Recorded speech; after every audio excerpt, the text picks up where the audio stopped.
we have a pretty big check we wrote as an industry. If you look at the valuation, $2 trillion, you look at the statements, the books, the articles, the blog posts, the videos, the courses, they all say the same thing. Change the world, change everything, reimagine everything. Decentralization. And that's what we were promised. And what did we get? Pictures of rocks that sell for $1 million. Buzzword, buzzword, buzzword. Networks that purport to be centralized, but when they stop working, somebody kicks them to restart them. But hey, great returns, right? So yeah, just keep doing that. And billions of dollars of losses because of incompetence and malice, willful theft and criminal conduct, and a mentality that it's better to be first than best. That is a pretty big check that we've written as an industry, and we haven't cashed it. Somebody has to. So we're going to do that as a project. And then everybody else will come flooding in. Competition will come in. And then it's over. Because it doesn't matter who wins. Because we win. Humanity wins. The people win. We set this whole thing up as an industry to do better. To live in a more fair world, a more equal world. We did this as an industry so that we together don't have to pessimistically, cynically accept what has been given to us. That is the rally cry. Just do better. Don't accept mediocrity. Don't accept evil. Don't embrace it. Don't tolerate it. Speak up against it. Don't accept hypocrisy. Don't accept lies. Don't accept the status quo. Every single thing around all of you was constructed by people who are no brighter than you, no more special than you, no more powerful than you.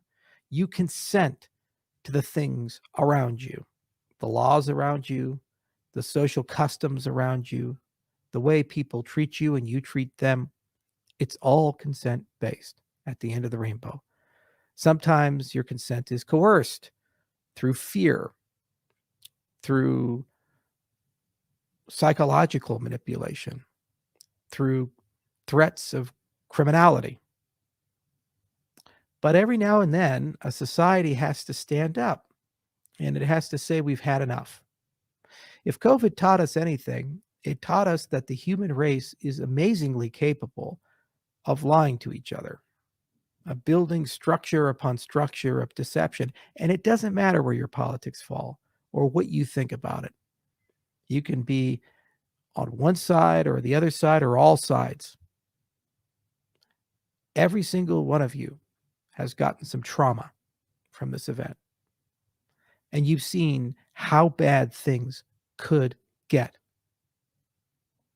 So we have this tool. It's not a good tool. It's not a bad tool. Blockchain, cryptocurrency. And we just have to decide, how are we going to use it? Where are we going to use it? And I caution every single person going into 2022, our success as an industry will be tested. It has to be, because if we succeed, we will change the power structures of humanity itself. There's going to be lots of scrutiny, misinformation, lies, and other things told by the legacy system. We already see it. We see people in the Congress, we see people in transnational bodies say that the only use and utility of cryptocurrencies is money laundering, child pornography, evading sanctions, all kinds of negative conduct and consequences. But yet they never mention all the good things. The fact that we can transform and change people's lives, give them economic agency that they lack. They never mention that the legacy system takes 3 billion people and casts them into perpetual poverty. They don't mention that. They don't mention that the legacy system enables the wealthy and powerful to work with the very criminal elements they purport to want to destroy and suffer no criminality. They get away with it. And when we expose that, it's very inconvenient, very uncomfortable for them. but you cannot perpetuate a lie forever. And you have to ask yourself, how stable are institutions and structures that are built on a house of cards? They may have lofty titles, they may have legacy and history, some cases stretching back centuries, if not thousands of years. But if the core is hollow and the foundations are corrupted, corroded, cracked, decaying, then all you need is a little bit of a push. And that's effectively what we are collectively doing as an industry. We're giving the human race a little bit of a push. Not a big one, but enough. Enough to see what's on the inside of these institutions, how the sausage is made.